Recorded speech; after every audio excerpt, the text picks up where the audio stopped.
25 meals were not chosen. They were inherited by black families who turned scarcity into something that tasted like your grandmother's kitchen. Hit that subscribe button. Let us count them down. Number 25, hoe cakes and molasses. This was the meal that kept black families alive when there was nothing in the house but cornmeal and a jar of dark syrup. Cornmeal, water, a pinch of salt, fried on a mother's grease skillet until the edges turned golden. Enslaved people in Virginia cooked them on the flat blade of a garden hoe held over an open fire because they had no kitchen, no stove, no pan.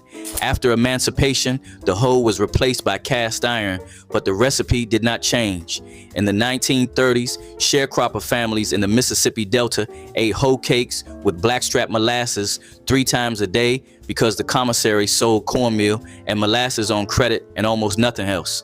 A 10-pound sack of cornmeal cost 15 cents and lasted a family of 5 nearly 2 weeks. The molasses gave it sweetness and iron. The cornmeal gave it substance. Together, they gave your family 1 more day. That was the math. Number 24, pot liquor and cornbread. When your grandmother finished simmering a pot of collard greens with a ham hock, the greens went to Sunday dinner.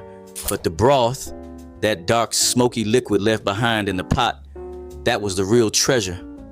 Pot liquor was loaded with vitamins A, C, and K, along with iron that leached from the greens during hours of slow cooking. Enslaved cooks on the South's plantations poured off this liquid after preparing meals for the families that held them in bondage and carried it back to their own quarters. They soaked cornbread in it until it fell apart, and that was supper. In the 1920s, sharecropper wives in Alabama served pot liquor with crumbled cornbread to their children as a full meal 5 nights a week. For black families, this was never a debate. It was dinner. Number 23, fatback and grits. If you grew up in a sharecropper's household in Georgia or South Carolina in the 1940s, your morning started the same way every day: a slice of fatback fried in a cast iron skillet until the edges curled and the grease pooled. Then a bowl of grits cooked in water with that rendered fat stirred through. Fatback cost almost nothing because white families did not want it. Butchers sold it for pennies a pound, and the salt preserved it for months. For black children, this was breakfast every single day. Not sometimes, every day. The fat kept you full through hours of walking miles to the segregated school that had no cafeteria. Nutritionists would later call this diet deficient. The families who survived on it called it Tuesday. Number 22, neck bones and rice. Neck bones were the cut that nobody wanted. Butchers in black neighborhoods sold them for 10 to 15 cents a pound in the 1950s because there was almost no meat on them. But your grandmother with a heavy pot and 4 hours of patience could turn 2 pounds of neck bones into a meal that fed 6 people. Brown them first, add water, onion, garlic, salt, and pepper, and let the pot simmer until the meat fell off the bone and the broth turned thick and dark with collagen. Served over white rice, it made your grandmother's kitchen smell like love and necessity in equal measure.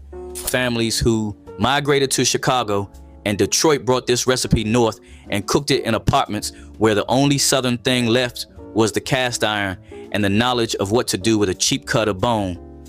The meat was almost nothing. The broth was everything. Number 21, ash cakes. Before hoe cakes, there were ash cakes. This was the oldest bread in Black American history. Cornmeal and water shaped into flat rounds and buried directly in the hot ashes of a fireplace.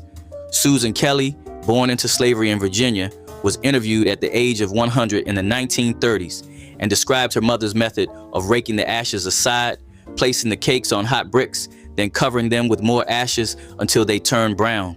You washed them off with water and ate them warm. That was it. After emancipation, ash cakes survived because many formerly enslaved families had no stove, no oven, and no money. A fireplace and a handful of cornmeal was all you needed. By the 1960s, the recipe had disappeared. The last generation that knew how to make them never thought to write it down. No one did. Number 20, Crackling